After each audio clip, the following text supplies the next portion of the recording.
നടിയെ ആക്രമിച്ച കേസിൽ ദിലീപ് വ്യാജരേഖ ചമച്ചെന്ന് കോടതിയിൽ അറിയിച്ച അന്വേഷണ സംഘം കേസ് അട്ടിമറിക്കാൻ ആസൂത്രിത ശ്രമം നടത്തിയെന്നും വാദം. 8 വർഷത്തെ വിചാരണയ്ക്ക് ശേഷം നടിയെ ആക്രമിച്ച കേസിൽ നാളെ വിധി.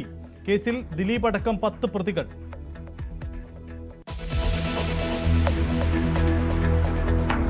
പത്താം നാളിലും രാഹുൽ മാങ്കൂട്ടത്തിൽ ഒളിവിൽ തന്നെ. തെരച്ചിൽ ശക്തമാക്കി പോലീസ്. 2ാം കേസിൽ മുൻകൂർ ജാമ്യ ഹർജിയിൽ നാളെ വിധി. പരാതിക്കാരിയുടെ മൊഴിയെടുക്കാൻ അന്വേഷണ സംഘം.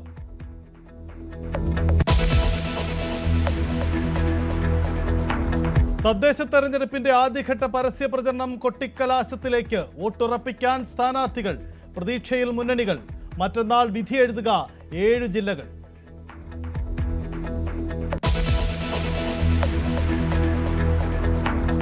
കേരളത്തിലെ എംപിമാരുടെ പ്രവർത്തനത്തിൽ KC വേണുഗോപാലിനോട് സംവാദത്തിന് തയ്യാറെന്ന് മുഖ്യമന്ത്രി.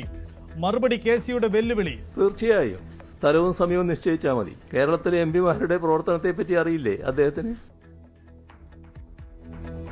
കടക്കുപുറത്ത് പ്രയോഗത്തിലും മറുപടിയുമായി എവിടെയും വിളിച്ചെടുത്തേ പോകാൻ പാടുള്ളൂ. വിളിച്ചെടുത്തേ പോകാൻ പാടുള്ളൂ. വിളിക്കാത്ത സ്ഥലത്ത് പോകാൻ പാടില്ല കേട്ടോ. വിളിക്കാത്ത സ്ഥലത്തല്ല പോയി ഇരിക്കേണ്ടത്. അങ്ങനെ നിങ്ങളിരുന്നാൽ അവിടെ വന്നിട്ട് അല്ല നിങ്ങളൊന്ന് ദയവായി പുറത്തേക്ക് പോകുമെന്ന് ചോദിക്കുന്നതിന് പകരം നിങ്ങൾ പുറത്ത് കടക്കുമെന്ന് ഞാൻ പറഞ്ഞിട്ടുണ്ടാവും. അത്രയേ ഉള്ളൂ.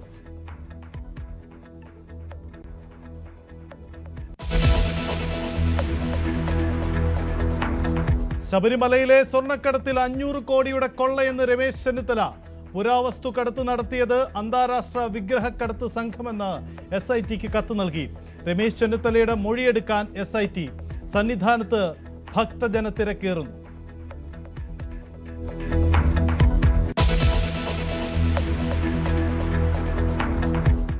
ഗോവയിൽ നിശാ ക്ലബിലെ തീപിടുത്തത്തിൽ 25 പേർക്ക് ദാരുണാന്ത്യം. നിരവധി പേർക്ക് പരിക്ക്. ഉടമയ്ക്കും മാനേജർക്കുമെതിരെ കേസെടുത്തു. ജുഡീഷ്യൽ അന്വേഷണം പ്രഖ്യാപിച്ച സർക്കാർ. കൊല്ലം കുരീപ്പുഴയിൽ 11 ബോട്ടുകൾ കത്തിനശിച്ചു.